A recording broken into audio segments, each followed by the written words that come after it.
All right, welcome to KX News on the Go. I'm Chance Dicklin. Thank you for joining us. A Dickinson man is now facing several charges after an extensive investigation uncovered numerous sex offenses against the child. According to the Dickinson Police Department, the investigation began in late January with 26-year-old Joshua Qualls as the primary suspect. Between 2021 and 2022, the investigation uncovered that Qualls had sexual contact with a child under the age of 15 and that he used electronics to send explicit images to the child. Now he's facing 4 counts of gross sexual imposition and 2 counts of luring minors by computer or other electronic means. Gross sexual imposition is a Class AA felony, which comes with a punishment of life in prison. His next day in court will be on Friday. A new House bill has been introduced that would allow medical cannabis to be sold in edible form to registered patients and caregivers. Representative Steve Vetter introduced House Bill 1203, but it didn't receive enough votes. He brought it back this year with the changes made by the House Human Services Committee, and it passed 67-25. Vetter says this bill would allow the manufacturers to regulate the dosage given to people, which is an issue for those who make their own edible cannabis at home. Now, the bill says that the containers would have to be childproof, and the edibles would be designed to not be appealing to minors. If you have pain for a longer period of time, an edible is going to work a lot better than a smokable or a vape product, because the vape product has a shorter lifespan of when it has its effects. It has higher amounts of THC that they go into your system right away, whereas with the edible, it's lower amounts of THC spread out through a longer period of time. Now, Senator Kristen Rowers introduced Senate Bill 2294, a similar bill that passed the Senate chamber 35-11. The committee decided that they need time to compare the two bills before taking a vote on House Bill 1203. A bill introduced in the State House aims to conduct a study of state and local services for people who are deaf or hard of hearing. House Bill 1097 passed the House 87-1 and made its way to the Senate Human Services Committee. The legislative management study would seek input from the members of the community, and people from certain government departments to try and figure out how to make these services more accessible. The study would focus on challenges people with hearing differences face when communicating with government officials. Services that could help people with hearing differences range from interpreters to cochlear implants. The goal is to ensure that communication with people with disabilities is equally effective as communication with people without disabilities. So, the Medicaid, Medicare types of services are important for those less fortunate. So I guess that would be part of the study that I would say is important to get those types of services readily available for those less fortunate.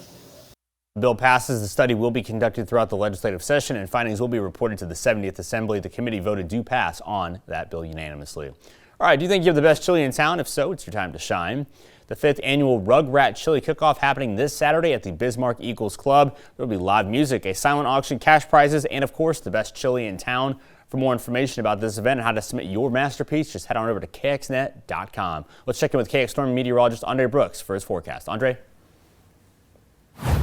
Well, thank you, Chance. And we are starting our day out here in the capital city with those mostly sunny to partly cloudy skies, and temperatures are at 25 degrees and the winds are out of the north at 12 miles per hour, and that's making those wind chills be at 14 degrees. Now let's head over to Minot, where we are seeing a stunning start to our day. Look at those beautiful colors, folks, and temperatures are at 20 degrees and the winds are out of the west-northwest at 9 miles per hour, making those wind chills be at 9 degrees.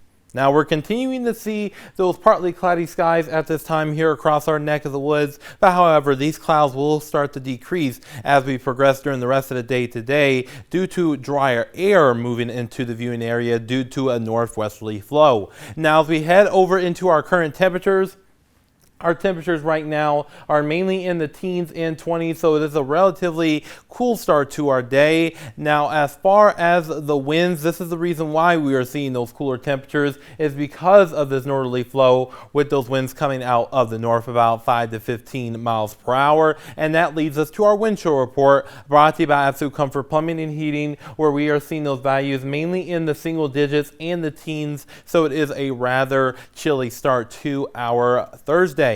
Now, we have this area of high pressure that's to our south, and that's bringing us that northwesterly flow for right now. But however, we're going to be watching this area of high pressure here, and that is going to be the main influence as we get into the rest of this work week and into the weekend, giving us more of an easterly and southeasterly flow and then southwesterly flow as we head into our Friday, Saturday, and into our Sunday. And on top of that, it's going to remain on the quiet side around here this weekend, folks. So if you got any sort of plans, if you're going out of town this weekend, some of y'all might already be on spring break, this will be the perfect time to go out there and really enjoy yourself, folks. Now, our highs for today will mainly be in the 30s, which means guess what? Our spring meter will be at a level 1, so it's going to be a good day to wear those light jackets or those sweaters. But once we get into tonight, folks, we will see those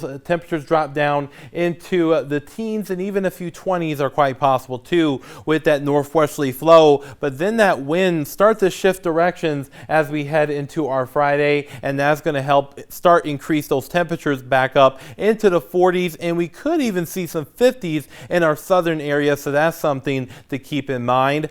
But if you got any plans this weekend, well, I got some good plans for you and some good news for you. We're going to be seeing those temperatures increase into the low to mid 50s on Saturday, and this is about 20 degrees above normal, folks, so that's something to keep in mind. And once we get into our Sunday, temperatures will increase even further into the mid to upper 50s to even low 60s here in Dickinson and also in Bismarck, so that's something really, really nice to really look forward to. Now, looking here in Williston, we will continue to see those temperatures increase further into the upper 50s, near 60 on Monday. But don't forget to turn those clocks forward and also make sure you check those smoke detectors Saturday night into our Sunday, because guess what? Daylight saving time begins this weekend. Now for Dickinson, we will see those temperatures increase further into the mid 60s by the time we get into our Monday, with partly to mostly cloudy skies entering back into the viewing area during that time period. Now for Minot, we will see those temperatures continue to increase through our Monday and then dropping back down into the 30s for our Tuesday and Wednesday, and that same thing goes for here in Bismarck as well, with mid 40s by Wednesday. So chance it looks like this weekend is going to be a blast. Thanks, Andre. All right, thank you for watching. Have a great day.